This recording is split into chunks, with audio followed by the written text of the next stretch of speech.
सो अज असी +1 फिजिक्स का unit 4 and chapter 6 करन जा रहे हैं जो कि हैगा वर्क पावर एंड एनर्जी। सो ये देखते हैं सब तो पहला वर्क की डेफिनेशन की है। वर्क के बारे असी पहला पढ़ांगे, फिर पावर बारे, फिर एनर्जी बारे पढ़ांगे। ठीक है, सो वर्क देखते हैं कि वर्क हुंदा की है। Work is had to be done when a force applied on the body displaces the body through a certain distance in the direction of the applied force। ਹੁਣ ਧਿਆਨ ਦੇਣ ਦੀ ਕੀ ਜ਼ਰੂਰਤ ਆ ਕਿ in the direction of the applied force. ਹੁਣ ਕੋਈ ਸਾਡੇ ਕੋਲ ਆਬਜੈਕਟ ਆ, ਵਰਕ ਡਨ ਕਦੋਂ ਮੰਨਿਆ ਜਾਣਾ ਸਾਇੰਟੀਫਿਕਲੀ ਕਿ ਇਹਦੇ ਉੱਤੇ ਹੁਣ ਕੋਈ ਫੋਰਸ ਐਕਟ ਕਰ ਰਹੀ ਆ, ਇਹ ਹੈਗੀ ਫੋਰਸ, ਤੇ ਇਹ ਫੋਰਸ ਕੀ ਕਰਦੀ ਆ, ਜਿਸ ਡਾਇਰੈਕਸ਼ਨ ਦੇ ਵਿੱਚ ਫੋਰਸ ਲੱਗ ਰਹੀ ਆ ਉਸੇ ਡਾਇਰੈਕਸ਼ਨ ਦੇ ਵਿੱਚ ਬੋਡੀ ਨੂੰ ਡਿਸਪਲੇਸ ਕਰਦੀ ਆ, ਉਸੇ ਡਾਇਰੈਕਸ਼ਨ ਦੇ ਵਿੱਚ ਬੋਡੀ ਨੂੰ ਕੋਈ ਨਾ ਕੋਈ ਡਿਸਟੈਂਸ ਕਵਰਡ ਕਰਵਾਉਂਦੀ ਆ ਲਿਮਿਟਡ ਟਾਈਮ ਦੇ ਵਿੱਚ, ਤਾਂ ਉਹਨੂੰ ਕੀ ਕਹਿੰਦੇ ਵਰਕ ਡਨ ਕਹਿੰਦੇ ਆ। ठीक है, सो इस करके ਇਹਦਾ फार्मूला भी की हो जाता है W = F × S, work into displacement. ठीक है, बट ये जरूरी है भी इन द सेम डायरैक्शन होना चाहिए जिधर नूं अपलाइड फोर्स है।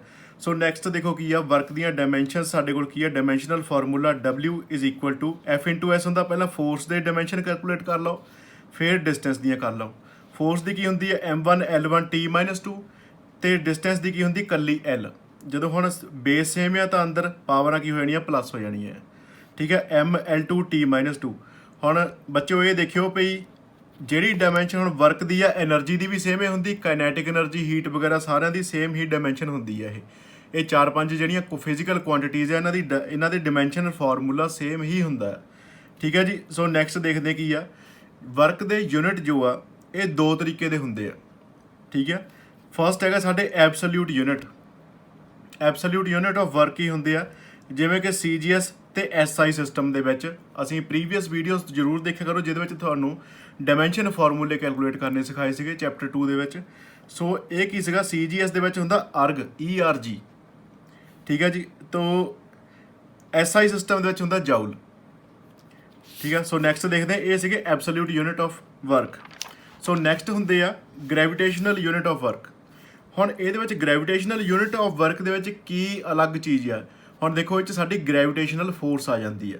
ਜਦੋਂ ਗ੍ਰੈਵਿਟੇਸ਼ਨਲ ਫੋਰਸ ਇੱਕ ਯੂਨਿਟ ਗ੍ਰੈਵਿਟੇਸ਼ਨਲ ਫੋਰਸ ਕਿਸੇ ਵੀ ਆਬਜੈਕਟ ਨੂੰ ਆਪਣੇ ਵੱਲ ਨੂੰ ਖਿੱਚ ਲੈਂਦੀ ਆ, ਠੀਕ ਆ, ਕਿੰਨਾ ਇੱਕ ਯੂਨਿਟ ਡਿਸਪਲੇਸਮੈਂਟ ਕਵਰ ਕਰਵਾ ਲੈਂਦੀ ਆ, ਤਾਂ ਉਹਨੂੰ ਕੀ ਕਹਿੰਦੇ ਆ ਅਸੀਂ ਗ੍ਰੈਵਿਟੇਸ਼ਨਲ ਯੂਨਿਟ ਆਫ ਵਰਕ ਕਹਿੰਦੇ ਆ। ਫੋਰ ਐਗਜ਼ਾਮਪਲ ਹੁਣ ਇਹਦੀ ਡੈਫੀਨੇਸ਼ਨ ਦੇਖਦੇ ਆ। Work is said to be 1 gravitational unit of work if unit gravitational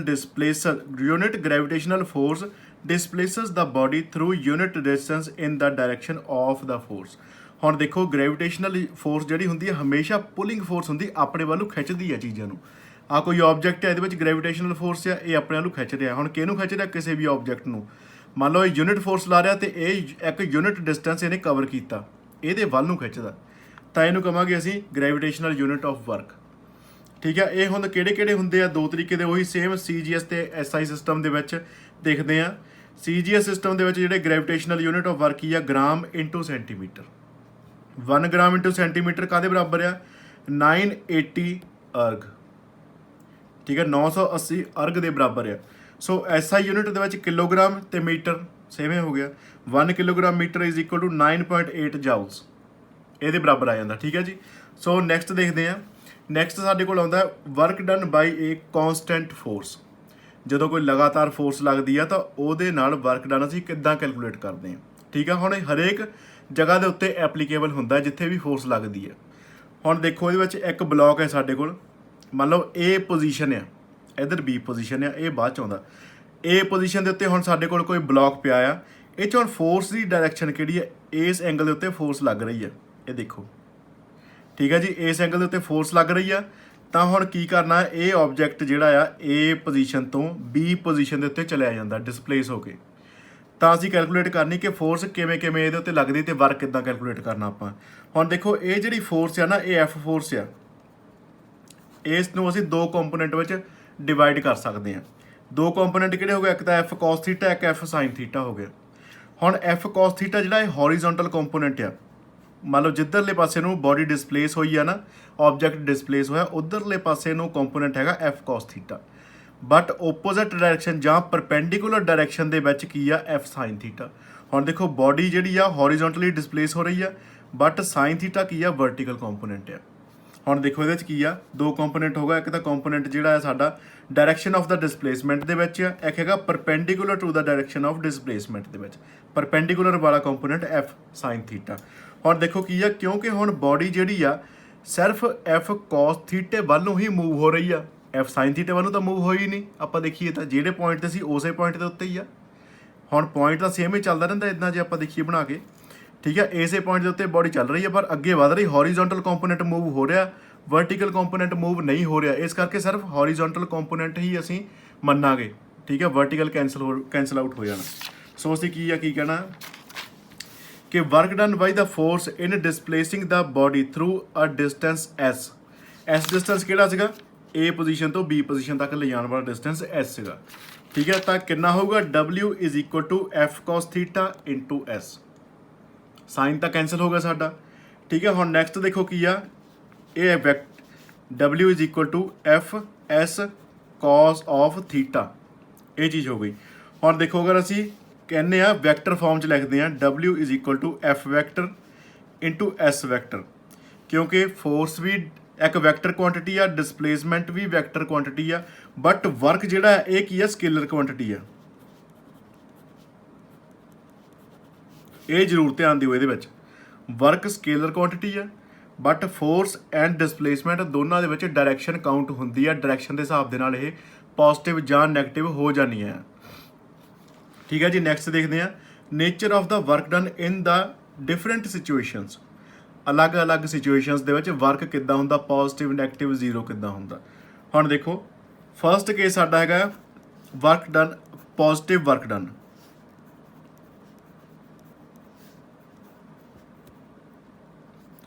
ਹੁਣ ਦੇਖੋ ਪੋਜ਼ਿਟਿਵ ਵਰਕ ਡਨ ਕਿੱਦਾਂ ਹੋਊਗਾ? ਜਦੋਂ theta angle is equal to 0 degree ਦੇ ਹੋਊਗਾ। ਹੁਣ ਜਦੋਂ ਇਹ 0 ਡਿਗਰੀ ਹੋਊਗਾ ਤਾਂ W ਦੀ ਫਾਰਮ ਹੁੰਦੀ ਹੈ W is equal to F S cos of theta. ਅਗਰ ਥੀਟਾ ਸਾਡਾ 0 ਆ ਤਾਂ cos 0 ਕਿੰਨਾ ਹੁੰਦਾ? cos 0 ਹੁੰਦਾ 1,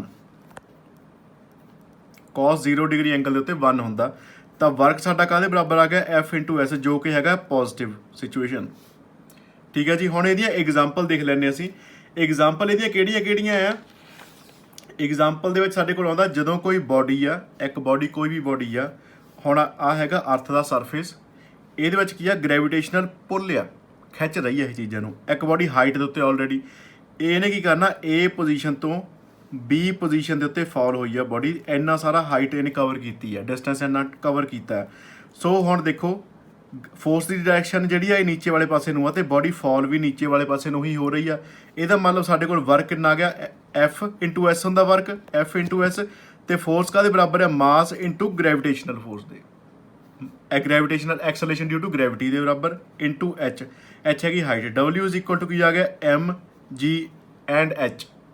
M mass of the body, ਆ ਬੋਡੀ ਜਿਹੜੀ ਇੱਥੇ ਸੀਗੀ ਇਹਦਾ ਮਾਸ M ਹੋ ਗਿਆ। G ਕੀ ਆ? ਐਕਸਲੇਸ਼ਨ ਡਿਊ ਟੂ ਗ੍ਰੈਵਿਟੀ, ਠੀਕ ਹੈ। H ਹੈਗੀ ਇਹਦੀ ਹਾਈਟ। ਵਰਕ ਇਹਦੇ ਬਰਾਬਰ ਆ ਗਿਆ ਪੋਜ਼ਿਟਿਵ ਵਰਕ। ਆ ਫੋਰਸ ਦਾ ਹੀ ਕੰਪੋਨੈਂਟ ਅਸੀਂ ਡਿਵਾਈਡ ਕਰ ਲਿਆ ਸੀ MG ਦੇ ਵਿੱਚ, ਠੀਕ ਹੈ। ਸੋ ਇਹਦੀਆਂ ਹੋਰ ਇਹਦਾ ਹੋ ਗਈ ਸਾਡੀ ਇੱਕ ਐਗਜ਼ਾਮਪਲ ਜਦੋਂ ਇੱਕ ਬੋਡੀ ਫ੍ਰੀ ਫਾਲ ਕਰਦੀ ਆ। ਸੋ ਦੂਜੀ ਸਾਡੇ ਕੋਲ ਐਗਜ਼ਾਮਪਲ ਹੁੰਦੀ ਆ ਜਦੋਂ ਇੱਕ ਕੀ ਆ? ਲੌਨ ਰੋਵਰ, LAWN, ਜਿਹੜਾ ਲੌਨ ਰੋਵਰ ਆ, ਲੌਨ ਰੋਲਰ ਆ ਨਾ, ਜਦੋਂ ਅਸੀਂ ਘਾਹ ਕੱਟਦੇ ਆ ਤਾਂ ਜਿਹੜੀ ਡਾਇਰੈਕਸ਼ਨ ਦੇ ਵਿੱਚ ਘਾਹ ਕੱਟਣਾ ਹੁੰਦਾ, ਜਦੋਂ ਪੁੱਲ ਜਾਂ ਪੁਸ਼ ਕਰਦੇ ਆ ਤਾਂ ਸੇਮ ਡਾਇਰੈਕਸ਼ਨ ਦੇ ਵਿੱਚ ਹੀ ਉਸ ਚੀਜ਼ ਨੂੰ ਮੂਵ ਕਰਾਉਂਦੇ ਆ, ਠੀਕ ਹੈ। ਅਸੀਂ ਇਹ ਹੁਣ ਸਾਡੇ ਕੋਲ ਕੀ ਆ? ਮਸ਼ੀਨ ਆ ਘਾਹ ਕੱਟਣ ਵਾਲੀ ਜਾਂ ਲੌਨ ਰੋਵਰ ਆ। ਤਾਂ ਇਹਨੂੰ ਕੀ ਕਰਦੇ? ਜਦੋਂ ਅਸੀਂ ਕੀ ਕਰਦੇ ਆ? ਪੁੱਲ ਕਰਦੇ ਆ, ਇੱਧਰੋਂ ਪੁਸ਼ ਕਰਦੇ ਆ ਤਾਂ ਇਹ ਅੱਗੇ ਨੂੰ ਮੂਵ ਹੁੰਦਾ, ਫੋਰਸ ਦੀ ਡਾਇਰੈਕਸ਼ਨ ਦੇ ਵਿੱਚ ਨੂੰ ਮੂਵ ਕਰਦਾ ਹੈ। ਜੇ ਅਸੀਂ ਇਸ ਚੀਜ਼ ਨੂੰ ਹੀ ਪੁੱਲ ਕਰੀਏ ਤਾਂ ਇਹਨੇ ਇੱਧਰ ਨੂੰ ਹੀ ਜਾਣਾ ਹੈ, ਸੇਮ ਡਾਇਰੈਕਸ਼ਨ ਦੇ ਵਿੱਚ ਨੂੰ ਹੀ ਮੂਵ ਕਰਨਾ ਹੈ। ਮਤਲਬ ਜਿੱਧਰ ਨੂੰ ਫੋਰਸ ਲੱਗੀ ਹੈ ਉਸੇ ਪਾਸੇ ਨੂੰ ਅਗਰ ਆਬਜੈਕਟ ਮੂਵ ਕਰਦਾ ਆ ਤਾਂ ਇਹਦਾ ਮਤਲਬ ਵਰਕ ਪੋਜ਼ਿਟਿਵ ਹੈ ਸਾਡਾ, ਠੀਕ ਹੈ। ਨੈਕਸਟ ਸਾਡੇ ਕੋਲ ਦੂਜੀ ਐਗਜ਼ਾਮਪਲ ਕੀ ਆਉਂਦੀ ਪੋਜ਼ਿਟਿਵ ਵਰਕ ਦੀ? ਇਹ 'ਚ ਕੀ ਹੈ? ਇੱਕ ਪਿਸਟਨ ਸਿਲੰਡਰ ਅਰੇਂਜਮੈਂਟ ਆ, ਠੀਕ ਹੈ। ਹੁਣ ਗੈਸ ਜਿਹੜੀ ਇਹਦੇ ਵਿੱਚ ਫਿਲਡ ਆ, ਗੈਸ ਜਿਹੜੀ ਇਹਦੇ ਵਿੱਚ ਫਿਲਡ ਕੀਤੀ ਹੋਈ ਆ ਬਹੁਤ ਸਾਰੇ ਪ੍ਰੈਸ਼ਰ ਦੇ ਉੱਤੇ, ਹਾਈ ਪ੍ਰੈਸ਼ਰ ਦੇ ਉੱਤੇ ਗੈਸ ਫਿਲਡ ਆ। ਤਾਂ ਗੈਸ ਨੇ ਹੁਣ ਕੀ ਕਰਨਾ? ਪਿਸਟਨ ਦੇ ਉੱਤੇ ਪ੍ਰੈਸ਼ਰ ਲਗਾਉਣਾ ਹੈ, ਅਪਵਰਡ ਪ੍ਰੈਸ਼ਰ ਲਗਾਉਣਾ ਆ, ਕਿਉਂਕਿ ਗੈਸ ਜਿਹੜੀ ਆ ਐਕਸਪੈਂਡ ਹੁੰਦੀ ਆ। ਤਾਂ ਇਹਨੇ ਕੀ ਕਰਨਾ? ਇਸ ਜਿਹੜਾ ਪ੍ਰੈਸ਼ਰ ਲੱਗ ਰਿਹਾ ਇਹਨੇ ਪਿਸਟਨ ਨੂੰ ਉੱਪਰ ਵੱਲ ਨੂੰ ਮੂਵ ਕਰਾਉਣਾ ਹੈ। ਸੋ ਇਸ ਤਰੀਕੇ ਦਾ ਵਰਕ ਕੀ ਹੋ ਗਿਆ? ਇਹ ਵੀ ਪੋਜ਼ਿਟਿਵ ਵਰਕ ਦੀ ਹੀ ਐਗਜ਼ਾਮਪਲ ਆ, ਠੀਕ ਹੈ ਜੀ। ਕਿਉਂਕਿ ਜਿੱਧਰਲੇ ਪਾਸੇ ਫੋਰਸ ਲੱਗ ਰਹੀ ਹੈ, ਗੈਸ ਫੋਰਸ ਲਾ ਰਹੀ ਆ, ਉਧਰਲੇ ਪਾਸੇ ਨੂੰ ਹੀ ਕੀ ਆ ਆਬਜੈਕਟ ਜਿਹੜਾ ਮੂਵ ਹੋ ਰਿਹਾ, ਇਸ ਕਰਕੇ ਪੋਜ਼ਿਟਿਵ ਵਰਕ ਆ। ਸੋ ਇੰਨੀਆਂ ਕਿ ਐਗਜ਼ਾਮਪਲਾਂ ਬਹੁਤ ਆ। ਸੋ ਨੈਕਸਟ ਦੇਖਦੇ ਆ ਜ਼ੀਰੋ ਵਰਕ। ਵਰਕ ਜ਼ੀਰੋ ਕਦੋਂ ਹੁੰਦਾ ਹੈ? ਹੁਣ ਦੇਖੋ ਇਹਦੇ ਵਿੱਚ ਕੀ ਆ, ਜਦੋਂ ਸਾਡਾ ਐਂਗਲ ਹੋਵੇ 90 degree, theta is equal to 90 degree. ਠੀਕ ਹੈ, ਇੱਧਰ ਦੇਖ ਲੈਂਦੇ ਹਾਂ, theta is equal to 90 degree ਵਾਲੀ ਕੰਡੀਸ਼ਨ ਦੇ ਉੱਤੇ ਵਰਕ ਹੋਣਾ ਜ਼ੀਰੋ। ਕਿਉਂ? ਦੇਖੋ, ਕਿਉਂਕਿ ਹੁਣ ਕੋਈ ਵੀ ਆਬਜੈਕਟ ਆ, ਮੰਨ ਲਓ ਹੁਣ ਕੂਲੀ ਦੀ ਐਗਜ਼ਾਮਪਲ ਲੈ ਲੈਂਦੇ ਆ, ਜਾਂ ਕੋਈ ਵੀ ਪਰਸਨ ਆ, ਉਹਨੇ ਸੂਟ ਕੇਸ ਜਿਹੜਾ ਆ ਉਹ ਉੱਪਰਲੇ ਵਾਲੇ ਪਾਸੇ ਨੂੰ ਚੱਕਿਆ ਹੋਇਆ ਇੱਦਾਂ। ਸੂਟਕੇਸ ਜਿਹੜਾ ਉਹਨੇ ਅਪਵਰਡ ਡਾਇਰੈਕਸ਼ਨ ਦੇ ਵਿੱਚ ਚੱਕਿਆ ਹੈ, ਬਟ ਉਹ ਮੂਵ ਕਿੱਧਰਲੇ ਪਾਸੇ ਨੂੰ ਹੋ ਰਿਹਾ? ਫਾਰਵਰਡ ਮੂਵ ਹੋ ਰਿਹਾ। ਠੀਕ ਹੈ, ਇਹ ਆਬਜੈਕਟ ਹੈ, ਇਹਦਾ ਮਾਸ m ਆ, ਇਹਨੇ ਅਪਵਰਡ ਡਾਇਰੈਕਸ਼ਨ ਦੇ ਵਿੱਚ ਚੱਕਿਆ ਹੋਇਆ ਤੇ ਇਹ ਅੱਗੇ ਵਾਲੇ ਪਾਸੇ ਨੂੰ ਮੂਵ ਹੋ ਰਿਹਾ। ਠੀਕ ਹੈ, ਤਾਂ ਇਹਦਾ ਮਤਲਬ ਕੀ ਆ ਕਿ ਹੁਣ ਫੋਰਸ ਦੀ ਡਾਇਰੈਕਸ਼ਨ ਇਹ ਹੋ ਗਈ ਤੇ ਡਿਸਟੈਂਸ ਕਵਰਡ ਦੀ ਡਾਇਰੈਕਸ਼ਨ ਇਹ ਹੋ ਗਈ ਹੈ ਹੌਰੀਜ਼ੌਂਟਲ। ਇਹਨਾਂ ਵਿਚਲਾ ਐਂਗਲ ਹੋ ਗਿਆ 90 ਡਿਗਰੀ। ਸਮਝ ਗਏ? ਠੀਕ ਹੈ, ਅਗਰ ਤੁਹਾਨੂੰ ਕੋਈ ਕੁਐਸਚਨ ਹੋਵੇ ਤਾਂ ਸਾਡੇ ਕਮੈਂਟ ਬਾਕਸ ਵਿੱਚ ਕਮੈਂਟ ਕਰਿਓ ਤੇ ਸਾਡਾ ਚੈਨਲ ਜਿਹੜਾ ਆ ਵਿਜ਼ਡਮ ਐਜੂਕੇਸ਼ਨ ਪੁਆਇੰਟ RDC, ਇਹਨੂੰ ਜ਼ਰੂਰ ਫੋਲੋ ਕਰੋ। ਠੀਕ ਹੈ, ਸੋ ਨੈਕਸਟ ਦੇਖੋ, force the and distance the direction, ਦੋਨਾਂ ਦੀਆਂ ਡਾਇਰੈਕਸ਼ਨਸ ਦੇ ਵਿੱਚ ਐਂਗਲ 90 ਡਿਗਰੀ ਬਣਦਾ ਹੈ। ਠੀਕ ਹੈ, ਕਿਉਂਕਿ ਕਿਸੇ ਪਰਸਨ ਨੇ ਜਿਹੜਾ ਸੂਟਕੇਸ ਉੱਪਰਲੇ ਵਾਲੇ ਪਾਸੇ ਨੂੰ ਚੱਕਿਆ ਤੇ ਅੱਗੇ ਨੂੰ ਮੂਵ ਹੋ ਰਿਹਾ। ਹੁਣ ਦੇਖੋ ਵਰਕ ਕੀ ਬਣਦਾ ਹੈ, force distance cos of 90 degree. ਹੁਣ ਸਾਰਿਆਂ ਨੂੰ ਪਤਾ ਵੀ ਜਿਹੜਾ cos 90 ਹੁੰਦਾ ਉਹ ਜ਼ੀਰੋ ਹੁੰਦਾ। ਸੋ ਵਰਕ ਕੀ ਹੋ ਗਿਆ, ਸਾਇੰਟੀਫਿਕਲੀ ਵਰਕ ਜਿਹੜਾ ਆ ਉਹ ਕਿਸੇ ਵੀ ਚੀਜ਼ ਨੂੰ ਅਸੀਂ ਜ਼ੀਰੋ ਦੇ ਨਾਲ ਮਲਟੀਪਲਾਈ ਕਰਾਂਗੇ ਤਾਂ ਉਹ ਜ਼ੀਰੋ ਹੀ ਹੋ ਜਾਣਾ। ਸੋ ਵਰਕ ਸਾਡੇ ਕੋਲ ਅਲਟੀਮੇਟਲੀ ਕੀ ਬਣ ਗਿਆ? ਜ਼ੀਰੋ। ਹੁਣ ਦੇਖੋ ਕੇਸ ਇਹਦੇ ਵਿੱਚ ਐਗਜ਼ਾਮਪਲ ਕਿਹੜੀ ਆ ਗਈ ਆ। ਫਸਟ ਐਗਜ਼ਾਮਪਲ ਤਾਂ ਇਹੀ ਆ ਕਿ ਕਿਸੇ ਪਰਸਨ ਨੇ ਸੂਟਕੇਸ ਉੱਪਰ ਨੂੰ ਚੱਕਿਆ, ਆਪਣੇ ਸਿਰ ਤੇ ਚੱਕਿਆ ਹੈ ਤੇ ਅੱਗੇ ਨੂੰ ਮੂਵ ਹੋ ਰਿਹਾ, ਫੋਰਸ ਦੀ ਡਾਇਰੈਕਸ਼ਨ ਉੱਪਰ ਆ ਤੇ ਅੱਗੇ ਨੂੰ ਮੂਵ ਹੋ ਰਿਹਾ। ਹੁਣ ਦੂਜੀ ਐਗਜ਼ਾਮਪਲ ਕਿਹੜੀ ਆ ਜਾਂਦੀ ਆ? ਸੈਕਿੰਡ ਐਗਜ਼ਾਮਪਲ ਕੀ ਆ, ਕੋਈ ਵੀ ਆਬਜੈਕਟ ਆ ਉਹ ਇਸ ਤਰੀਕੇ ਨਾਲ ਮੂਵ ਕਰ ਰਿਹਾ, ਸਰਕੂਲਰ ਮੂਵਮੈਂਟ ਆ ਉਹਦੀ। ਠੀਕ ਹੈ ਜੀ, ਹੁਣ ਦੇਖੋ ਫੋਰਸ ਜਿਹੜੀ ਹੈ ਸੈਂਟਰੀਪੀਟਲ ਫੋਰਸ ਉਹ ਤਾਂ ਹੁੰਦੀ ਹੈ ਇਨਵਰਡ ਫੋਰਸ ਹੁੰਦੀ ਆ, ਸੈਂਟਰੀਪੀਟਲ ਫੋਰਸ ਇਨਵਰਡ ਹੁੰਦੀ ਆ, ਬਟ ਆਬਜੈਕਟ ਜਿਹੜਾ ਡਿਸਟੈਂਸ ਕਵਰ ਕਰ ਰਿਹਾ ਉਹ ਪਰਪੈਂਡੀਕੂਲਰ ਡਿਸਟੈਂਸ ਕਵਰ ਕਰ ਰਿਹਾ ਇਸ ਤਰੀਕੇ ਦੇ ਨਾਲ, ਹਮੇਸ਼ਾ ਇੱਧਰ ਨੂੰ ਹੀ ਡਿਸਟੈਂਸ ਜਾ ਰਿਹਾ ਉਹਦਾ ਬਾਹਰਲੇ ਪਾਸੇ ਨੂੰ। ਹੁਣ ਦੋਨਾਂ ਦਾ ਐਂਗਲ 90 ਡਿਗਰੀ ਬਣਦਾ ਤਾਂ ਇੱਥੇ ਵੀ ਵਰਕ ਜਿਹੜਾ ਹੈ ਜ਼ੀਰੋ ਹੀ ਹੋ ਜਾਣਾ ਹੈ। ਕੋਈ ਵੀ ਸਰਕੂਲਰ ਆਬਜੈਕਟ ਜਦੋਂ ਮੂਵ ਹੁੰਦਾ ਹੈ ਸਰਕੂਲਰ ਪੋਜੀਸ਼ਨ ਦੇ ਵਿੱਚ ਤਾਂ ਵੀ ਸਾਡਾ ਵਰਕ 0 ਡਿਗਰੀ ਹੀ ਹੋ ਜਾਂਦਾ ਹੈ। ਸੋ ਤੀਜੀ ਦੇਖਦੇ ਨੇਚਰ, ਥਰਡ, ਜਿਹਦੇ ਵਿੱਚ ਸਾਡਾ ਵਰਕ ਹੀ ਹੁੰਦਾ ਹੈ ਨੈਗੇਟਿਵ ਵਰਕ। ਸੋ ਨੈਗੇਟਿਵ ਵਰਕ ਕਦੋਂ ਆਊਗਾ? ਜਦੋਂ ਸਾਡਾ ਥੀਟਾ ਐਂਗਲ ਕੀ ਹੋਊਗਾ? 180 ਡਿਗਰੀ। ਠੀਕ ਹੈ ਜੀ, ਹੁਣ ਕੀ ਹੁੰਦਾ, ਫਰਸਟ ਐਗਜ਼ਾਮਪਲ ਲੈਂਦੇ ਆ ਇੱਕ ਫ੍ਰੀ, ਜਦੋਂ ਅਸੀਂ ਕੀ ਕਰਦੇ ਹਾਂ, ਹੁਣ ਅਰਥ ਦਾ ਸਰਫੇਸ ਆ, ਇਹਦੇ ਤੋਂ ਅਸੀਂ ਕੋਈ ਵੀ ਆਬਜੈਕਟ ਜਿਹੜਾ ਆ ਉੱਪਰਲੇ ਪਾਸੇ ਨੂੰ ਸਿੱਟਣਾ ਹੈ। ਹੁਣ ਇਹਦੀ ਡਾਇਰੈਕਸ਼ਨ ਕੀ ਆ? ਅਪਵਰਡ ਡਾਇਰੈਕਸ਼ਨ ਆ। ਠੀਕ ਹੈ, ਹੁਣ ਪਹਿਲਾਂ A ਪੋਜੀਸ਼ਨ ਦੇ ਉੱਤੇ ਸੀਗਾ ਆਬਜੈਕਟ, ਹੁਣ B ਪੋਜੀਸ਼ਨ ਦੇ ਉੱਤੇ ਚੱਲ ਗਿਆ ਤੇ ਅਪਵਰਡ ਡਾਇਰੈਕਸ਼ਨ ਦੇ ਵਿੱਚ, ਕਿਉਂਕਿ ਸਾਡੀ ਫੋਰਸ ਜਿਹੜੀ ਆ ਉਹ ਤਾਂ ਡਾਊਨਵਰਡ ਹੁੰਦੀ ਆ ਨਾ। ਫੋਰਸ ਮਤਲਬ ਗ੍ਰੈਵੀਟੇਸ਼ਨਲ ਫੋਰਸ। ਗ੍ਰੈਵੀਟੇਸ਼ਨਲ ਫੋਰਸ ਕੀ ਕਰਦੀ ਆ? ਪੁੱਲ ਕਰਦੀ ਕਿਸੇ ਚੀਜ਼ ਨੂੰ, ਬਟ ਅਸੀਂ ਜ਼ੋਰ ਲਾ ਕੇ ਉੱਪਰ ਨੂੰ ਚੀਜ਼ ਸਿੱਟੀ ਆ। ਹੁਣ ਦੇਖੋ ਵਰਕ ਡਨ ਕੀ ਹੋ ਗਿਆ, ਇਹ ਬੋਡੀ ਦਾ ਮਾਸ ਹੈਗਾ m, ਹਾਈਟ ਕਵਰਡ ਹੈਗੀ ਆ h। ਠੀਕ ਹੈ, ਵਰਕ ਡਨ ਕੀ ਹੁੰਦਾ? Force into displacement into cos of theta.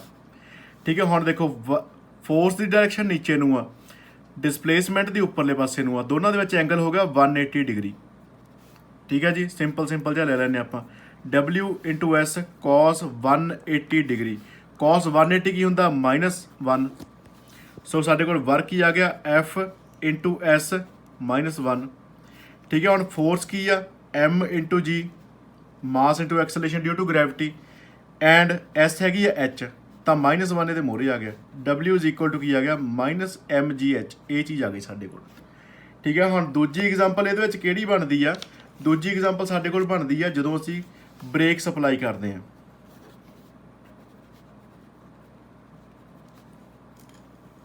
Breaking force.